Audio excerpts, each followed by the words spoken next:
Three.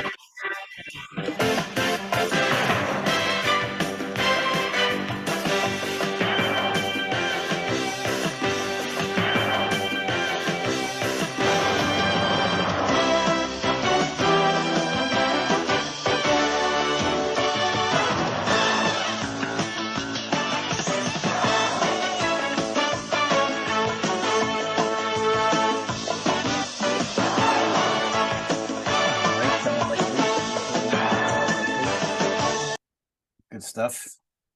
See Brent Musburger now. Nice little montage there from the 80s on CBS there. NFL, NBA Finals, I should say. Dave Scholl playoff update 3 here. Got the bracket on the board there. So we just got to, we only had wrapped up one series last week at this time. Obviously, the Sixers had swept the Nets. So we'll just briefly go through the first round series, except for the Warrior game, which obviously went 7 series between Warriors and Kings. So we'll talk about that. That game was played today. It's Sunday night, 8:53 here. Nugs, Timberwolves. Nugs with a mature team. They finished them off. Edwards didn't have enough help. It's time to get Cat out of town. It's terrible spacing between the two big fellas on the floor. All right, we got Gobert. We got Cat out there. There's just no room. They need to trade him for a better player. Maybe I think the Knicks could definitely use a player like him, but then there'd be problems with Robinson, maybe on the spacing. Gotta see what happens there. Gotta see what fits. That was a series that was actually a series of health for the most part, so we're happy about that. The Clips unfortunately had no health. Suns were mature and eliminated them.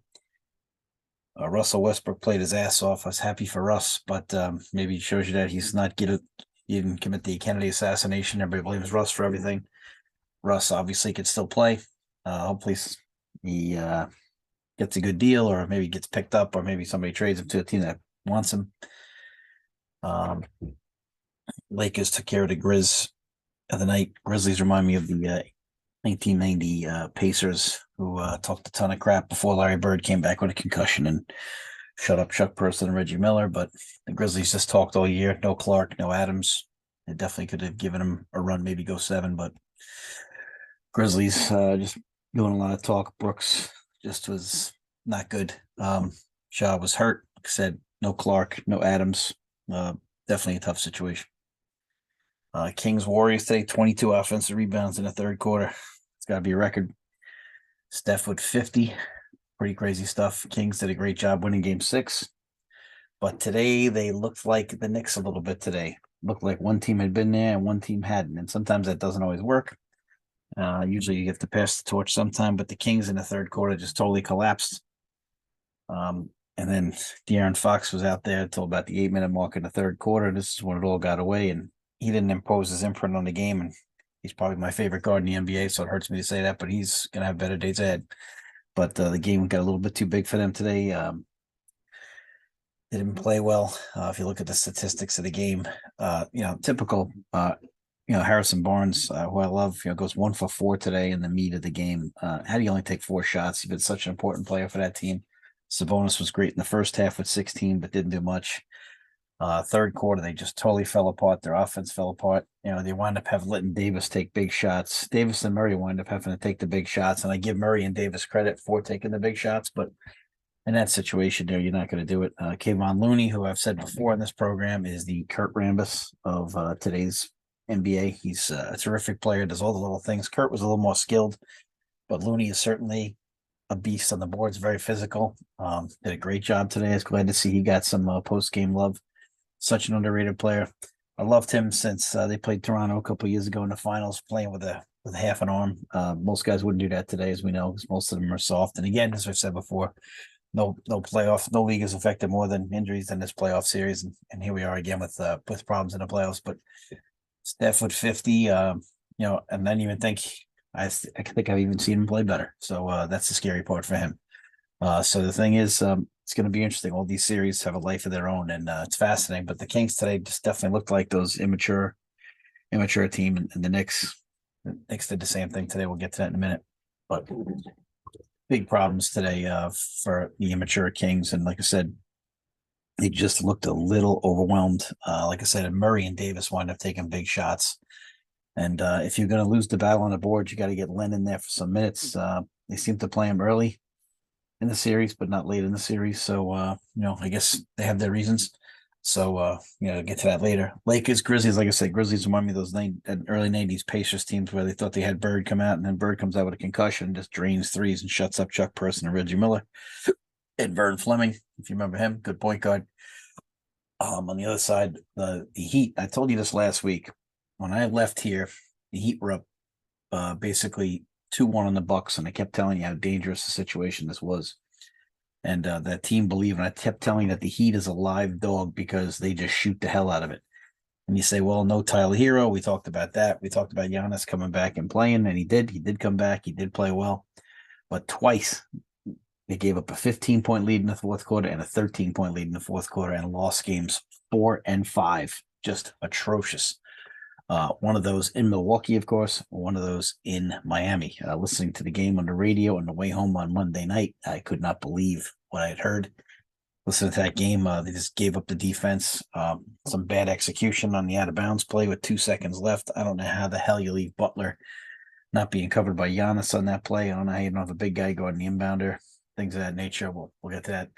Those kind of situations come up with coaches, and as a coach myself, it's hard. But people say, "Oh, well, you're not an NBA coach." Well, that doesn't mean shit.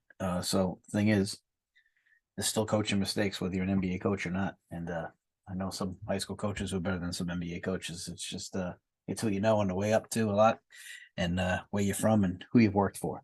Like I tell everybody, I worked for the wrong Coach K in the Carolinas. All right, so that's the key. So the thing is, you don't even know who the other Coach K is, do you? That's right. So then we had Knicks, Cavs. Knicks did a great job. The Cavs really showed some youth. I was very disappointed in Mobley's performance. Randall just pushed and shoved and bitched him basically the whole series. Really, really stunning what he did to him, and really surprising what he did to him. I was really just totally crushed him. And so, just a scary series from that standpoint for the Cavs. I thought the Cavs on paper had more talent. LeVert didn't do much. Mobley didn't do much. Then Mitchell had some off nights. So some tough stuff going on there. But the Knicks got through to that game. And then the Celtics got scared by the Hawks. But then obviously Trey stepped back and hit a 30-year footer. But then Jason and Brown took care of business the other night. Hawks, I think, are such a talented team. I'm a little nervous about the direction of the Hawks. But they're out, and like I said, it's sometimes you get that great run because everything breaks your way, and then you make progress before you're ready to make the full progress, and then you take a couple of steps back. People forget this all the time, and the Knicks could be in that situation now. Moving forward, Nuggets Suns game 1. I've said this before the series. The Suns do not have a bench. They're not even getting more than 15 to 20 points a game off their bench. I mean, last night they get blown out, but in these games, KD's playing too many minutes on hurt wheels all the time. He's been hurt so much in his life. Booker's been healthy. Chris Paul's a shell of him former self. He gives you some effort. He understands how to play, but he can't even initiate the offense anymore. The whole offense is based on Durant or Booker getting to wherever they can on the floor. They do get to wherever they want to on the floor, but at the same time, they can't even run offense through Paul anymore. It's like I said, it's still a good player. Shell of himself. He'll have those flashes for you because he'll hit that mid-range jump shot at the foul line, but on the defensive end, not the same anymore. He's just not the same player anymore. And Shaiat does his best, but just not enough there. And Yambo comes off the bench, but he wasn't good enough last night either. They got to get some more off that bench. Craig did not give much last night. Durant was great. I thought Booker was great, but again, too many turnovers. Durant did have 7 turnovers, had 16 turnovers last night. When you're shooting 55% and you're down at the half, as a coach, that would scare the living crap out of you. You walk into the locker room, you get the stat sheet, and you say, wow, we're shooting 50%, which probably not going to happen the second half of the game, and you're still down. You're getting blown out. You're getting beat while you're down shooting 55%. That's a scary situation there for the Nugs and the Suns. I think the Nugs are a better team. Again, health in these series is everything. I thought Aaron Gordon, the Nugs aren't going to shoot as well as they did. Aaron Gordon's not going to keep hitting jump shots.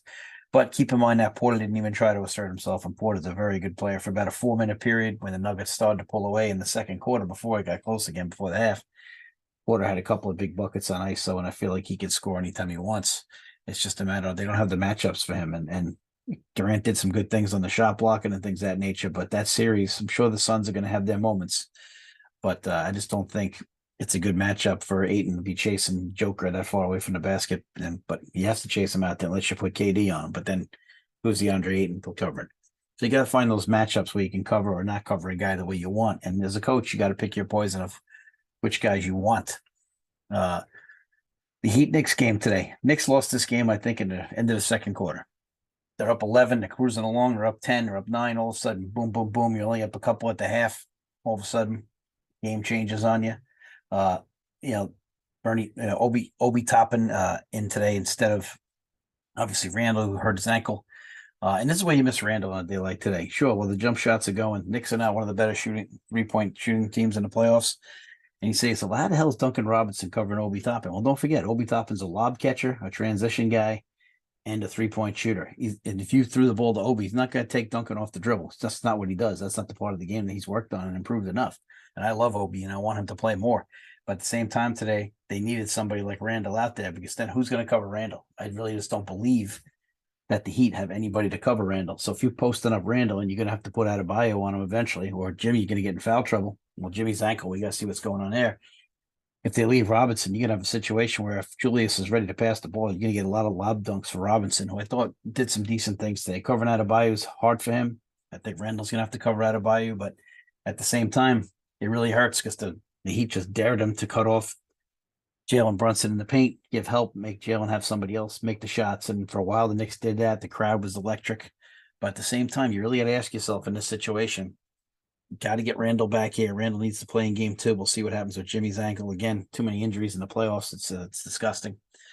But at the same time, this is just really, really fun time of year to watch basketball, but it's so frustrating not to see the best guys on the floor. Julius today, I think they could have won that game with Julius today. I think during that damn scoring drought in the second half there, they had a couple of droughts where they didn't score for 4 or 5 minutes. I think in that situation, Julius could get you a bucket because he can force his way to the basket. When he's not on the floor, it's only really, Barrett's a slasher, but he's not a great scorer. Brunson is, but they kept giving such help on Brunson and pinching the lane with little V cuts by the defenders. A little bit of jab and help and get back. Just great stuff. Stunt and go, stunt and recover. Doing a great job. And Jalen having to kick out. Obi 3 for 10, which is 30%, which for the Knicks was pretty good 3-point shooting today. But if you look at the games today, and we take a look at the scores of the games today, you look at this first game today, it was crazy. Let's see what we had today. Let's check out the teams and the players. All right, so we have Bucks Heat. Don't get out of there.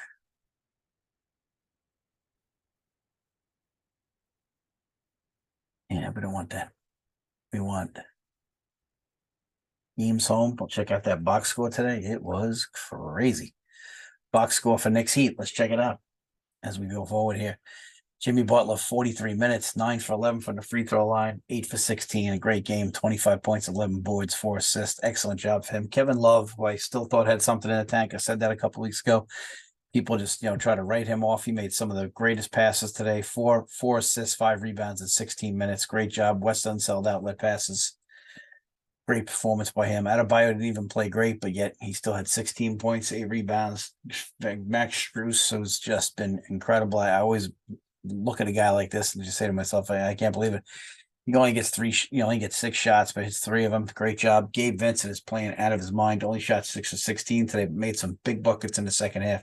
Caleb Martin's become a really good 2-way player. I don't know where his brother is, but he's become a good player for the Heat. He fits in well. Kyle Lowry's like that old rusty nail that if you don't careful, it'll bite you in the ass.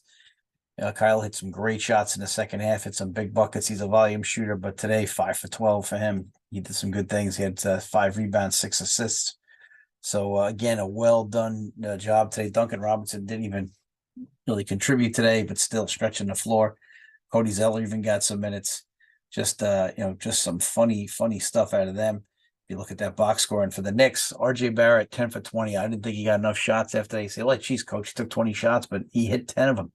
Got to get him to rock more. But again, the Heat was just so committed to the Knicks shooting the 3, 7 for 34.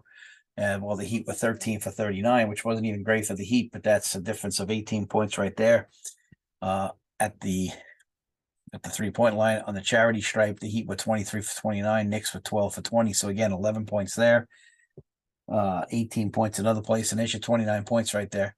shooting for the game 47%. Heat only shot 42% for the game. So that's the scary part. The Knicks lose this game while shooting better than the Heat, but they just didn't shoot well from three.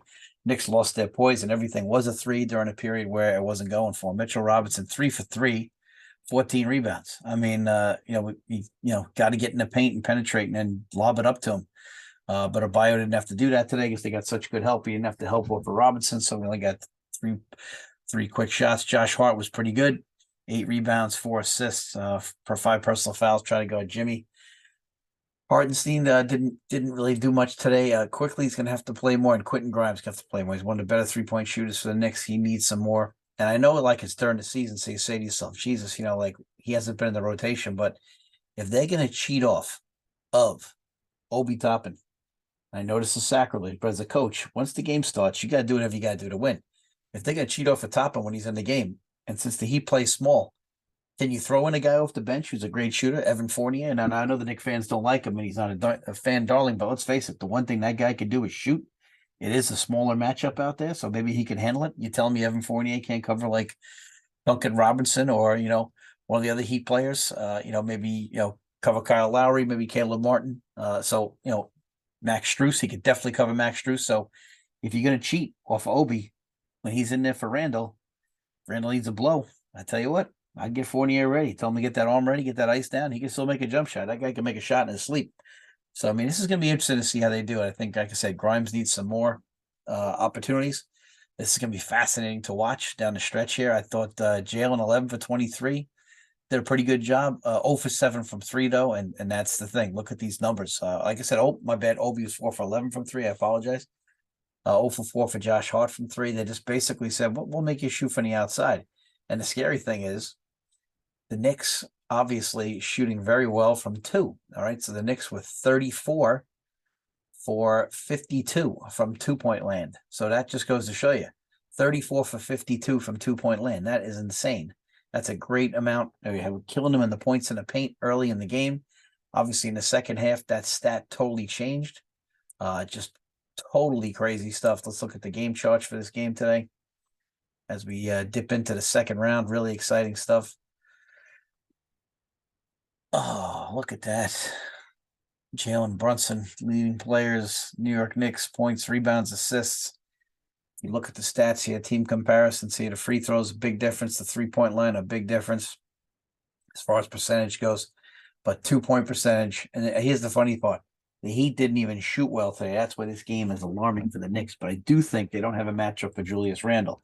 And if Julius is willing to be under control and throw lob passes, I think that Robinson could get his 10 points on dunks and maybe another 5 to 10 on offensive putbacks.